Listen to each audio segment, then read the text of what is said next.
Hello viewers, నా పేరు ఆర్యన్. నేను రియల్ ఎస్టేట్ అనలిస్ట్ని, ఎన్ఆర్ఐ పోర్ట్ఫోలియో మేనేజర్ని. ఇప్పటివరకు చాలా మందికి ఇన్వెస్ట్మెంట్ ఎక్కడ పెట్టాలి, ఎక్కడ పెడితే ఎక్కువ టైమ్స్ ఇన్వెస్ట్మెంట్ అప్రిషియేషన్ వస్తుంది, ఎలాంటి ప్లేసెస్లో ఇన్వెస్ట్మెంట్ డెడ్ అవుతుంది, ఇలాంటి సజెషన్స్ చాలా మందికి ఇచ్చాను.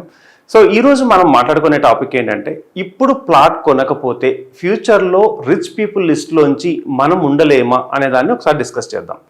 ఎందుకు అంటే, సపోజ్ ఇప్పుడు ప్లాట్ కానీ ఏదైనా ఒక ఇన్వెస్ట్మెంట్ చేయలేకపోతే, సో హైదరాబాద్లో ఇన్వెస్ట్మెంట్ చేయడం అనేది ఇప్పుడైతే రీజనబుల్గా ఉంది. అంటే మనకి పెట్టుబడి పెట్టుకోవడానికి ఒక అవకాశం ఉంది. అంటే ఏ ఏరియాకి వెళ్ళినా మినిమం 50 నుంచి 60 కిలోమీటర్ల నుంచి 70-80 కిలోమీటర్లకు వెళ్తే ఆ 10,000 నుంచి 15,000, 20,000 రూపాయలలో మనకి సైట్లు అంటే ప్లాట్లు అవైలబుల్ ఉన్నాయి. ఇప్పుడు ఇంకా ఆలోచిస్తూ పోతే, అంటే రియల్ ఎస్టేట్ డౌన్గా ఉంది, ఇప్పుడు పెట్టడం కరెక్టా కాదా, లేకపోతే ఇంకొంచెం వెయిట్ చేస్తే బాగుంటుందేమో అని అనుకునే వాళ్ళందరికీ నేను ఇచ్చే సజెషన్ ఏంటంటే, ఇంకా వెయిట్ చేస్తే మనము ఎక్కువ స్క్వేర్ యార్డ్ నుంచి తక్కువ స్క్వేర్ యార్డ్లకి అదే ప్రైస్లో పెట్టాల్సిన పరిస్థితి ఏర్పడుతుంది. ఫర్ ఎగ్జాంపుల్, ఒక 3 years క్రితంకి ఇప్పటికి కంపేర్ చేసుకుంటే, మీ దగ్గర ఉన్న డబ్బుతో సపోజ్ మీ దగ్గర ఒక 25 లక్షల అమౌంట్ ఉంది, లేదా 30 లక్షల అమౌంట్ ఉంది. ఇప్పుడు ఒక 150 స్క్వేర్ యార్డ్స్ వస్తుంటే, ఒక 3 సంవత్సరాల క్రితం అదే 450 స్క్వేర్ యార్డ్స్ వచ్చి ఉండేది. అంటే ఇంచుమించు అట్లీస్ట్ 300 స్క్వేర్ యార్డ్స్ అయినా వచ్చి ఉండేది. అంటే డబల్ స్క్వేర్ యార్డ్స్ వచ్చే అవకాశాన్ని ఆల్రెడీ మనం మిస్ అయిపోయాం.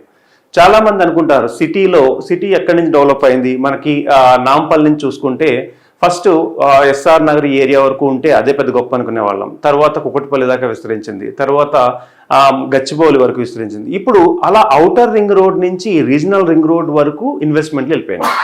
సో ఇప్పుడు కనుక మనం ఇన్వెస్ట్మెంట్ గురించి ప్లాన్ చేయకపోతే ఫ్యూచర్లో రిచ్ లిస్ట్ ఏదైతే ఉందో దాని నుంచి మనం ఉండలేము అని ఎందుకు చెప్తున్నానంటే, సో అంటే హైదరాబాద్లో ఇన్వెస్ట్మెంట్లు ఎంత పాపులారిటీ పెరిగిందంటే, ఎందుకు సడన్గా హైదరాబాద్లో ఇన్వెస్ట్మెంట్లు అందరూ వచ్చి అన్ని ఏరియాస్ నుంచి వచ్చి పెడుతున్నారు అంటే, మీకు డిఫరెంట్గా కర్ణాటక నుంచి చూసి పెట్టుకున్నా, లేదంటే గుల్బర్గ్ నుంచి చూసి పెట్టుకున్నా, అంటే వేరు ఏరియాస్ ఎక్కడి నుంచి చూసుకున్నా ఎన్ఆర్ఐలు కానీ వీళ్ళందరూ కూడా హైదరాబాద్లో ఇన్వెస్ట్మెంట్ చేయడం కరెక్ట్ అని ఎందుకు అనుకుంటున్నారంటే, ఇప్పుడు కనుక ఇన్వెస్ట్ చేయకపోతే ఏం మిస్ అవుతుందో మనం చూద్దాం. ఫర్ ఎగ్జాంపుల్, చాలా మంది ఇన్వెస్ట్మెంట్లు హైదరాబాద్లో ఎందుకు పెడుతున్నారు? హైదరాబాద్కి గ్లోబల్ ఇమేజ్ ఉంది. అంటే చాలా కంట్రీస్ వాళ్ళు హైదరాబాద్లో ఇన్వెస్ట్మెంట్ చేయాలని చాలా కంపెనీలు, పెద్ద కంపెనీలు హైదరాబాద్కి వస్తున్నాయి. దాంతోపాటు హైదరాబాద్లో ఉన్న అడ్వాంటేజ్ ఏంటంటే safe and secure city.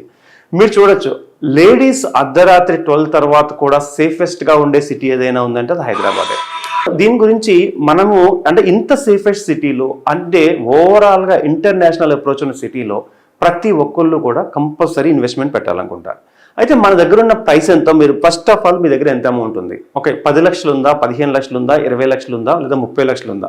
First ఈ రోజు నుంచి ఏం చేస్తారంటే, మీ దగ్గర ఉన్న అమౌంట్స్ సేవింగ్స్ ఏమున్నాయి అనేది కౌంట్ చేసుకోండి. ఎందుకు చెప్తున్నానంటే, ప్లాట్ ఎలా కొనుక్కోవాలంటే, కొనాలని ఈ రోజు మనకు మైండ్లో వచ్చిన తర్వాత అది ఇట్ విల్ టేక్ 2 months పట్టచ్చు, 3 months పట్టచ్చు, 4 months పట్టచ్చు. ఎందుకంటే మంచి ఏరియా దొరకాలి, సో మంచి డెవలపర్ దొరకాలి, అట్ ది సేమ్ టైం ఆ ప్రాపర్టీ మనకు నచ్చాలి, రోడ్ యాక్సెస్ చాలా బాగుండాలి. దీంతో పాటు రేపు ఫ్యూచర్లో మనకు కూడా అనిపించాలి, ఇక్కడ పెడితే ఇన్వెస్ట్మెంట్ నా పిల్లలకు ఉపయోగపడుతుంది, లేదా నా రిటైర్మెంట్కి ఉపయోగపడుతుంది, లేదా నాకు ఎప్పటికైనా ఈ ఇన్వెస్ట్మెంట్ చాలా బాగా ఉపయోగపడుతుంది అనే నమ్మకం వచ్చేదాకా మీరు ప్లాట్ల గురించి సెట్ చేస్తూ ఉంటారు.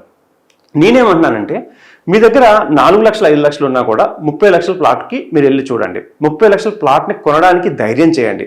ఎందుకు అంటున్నానంటే, ఈరోజు మీకు ఎంతో కొంత డబ్బు తక్కువే, షార్టేజ్ వస్తుంది. ఎప్పుడు ఇన్వెస్ట్మెంట్ చేయాలన్నా అమౌంట్ షార్టేజ్ వస్తుంది.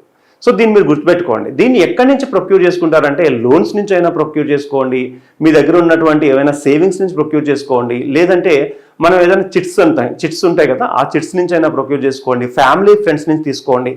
ఏదేమైనా చేసి ఒక 150 గజాల జాగాని మీ సొంతం చేసుకోండి.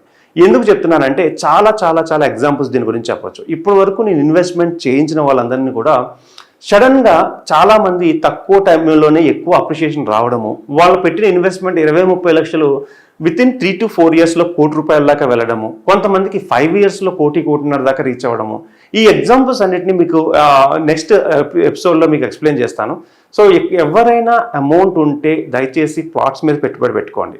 ఫస్ట్ ఇల్లు కొనాలా, ప్లాట్ కొనాలా? చాలా మందికి ఇదే డౌట్. అంటే నేనేం చెప్తానంటే, ఇల్లు కొనడానికి చాలా స్కోప్స్ ఉన్నాయి, చాలా ఇన్వెంటరీ ఉంది, చాలా కంపెనీలు మీకు మరిన్ని ఆఫర్లతో ముందుకు వస్తున్నాయి. బట్ ప్లాట్ కొంటే ఎంత ఉపయోగం అంటే, మీ లైఫ్లో ఎటువంటి అన్సర్టెనిటీ వచ్చినా కూడా ఒక 2 నుంచి 3 ప్లాట్లు ఉంటే ఇల్లు కొనుక్కున్నా ఏది కొనుక్కున్నా కూడా మీరు దర్జాగా ఉండొచ్చు. సో కాబట్టి ఎవరైనా ఇన్వెస్ట్మెంట్ పెట్టాలనుకుంటే ఎంత ఇన్వెస్ట్మెంట్తో స్టార్ట్ చేయాలి అనే డౌట్ మీకు ఉంటుంది.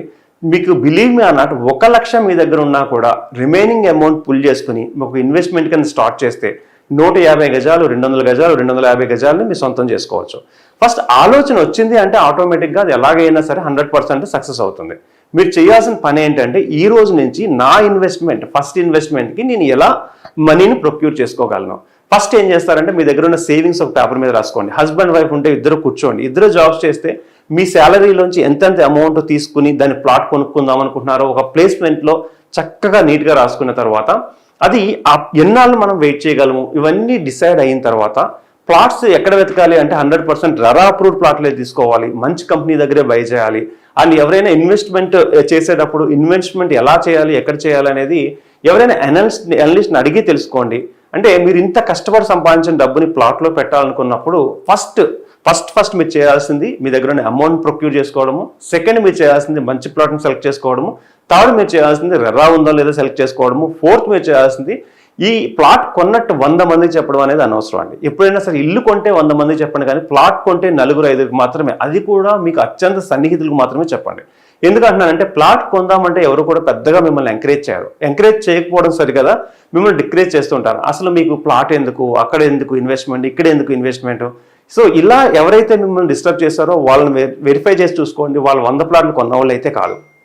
ఎప్పుడైనా మీరు ఎవరి మాట నమ్మాలంటే వాళ్ళు 10 ప్లాట్లు ఆల్రెడీ కొనున్నారు, వాళ్ళు మీకు సజెషన్ చేస్తున్నారంటే నమ్మచ్చు. సో నేను చెప్పేది ఏంటంటే మీరు ఎట్ ఎనీ కాస్ట్ ప్లాట్ కొనాలనుకున్నప్పుడు అమౌంట్ సేకరించుకున్న తర్వాత మంచి కంపెనీని సెలెక్ట్ చేసుకుని రెరా ప్రాజెక్ట్ని చూసుకుని కొనుక్కుంటే కనుక మీరు 100% బెస్ట్ ఇన్వెస్ట్మెంట్ అవుతుంది. సపోజ్ మీకు ఇన్వెస్ట్మెంట్లో ఎంత ఇన్వెస్ట్మెంట్తో స్టార్ట్ చేయాలి, ఎప్పుడు స్టార్ట్ చేయాలి, ఎక్కడెక్కడ మంచి ప్లేసెస్ ఉన్నాయి, ఎలాంటి ప్లేసెస్లో పెడితే అత్యంత రెవెన్యూ వస్తుంది అనే విషయాలు తెలుసుకోవాలనుకుంటే మీరు నాకు కాల్ చేయొచ్చు. ఏదైనా ఏ టైంలోనైనా మీకు సజెషన్ చేయడానికి నేను రెడీగా ఉన్నాను. నా నెంబర్ 9391151121. Thank you.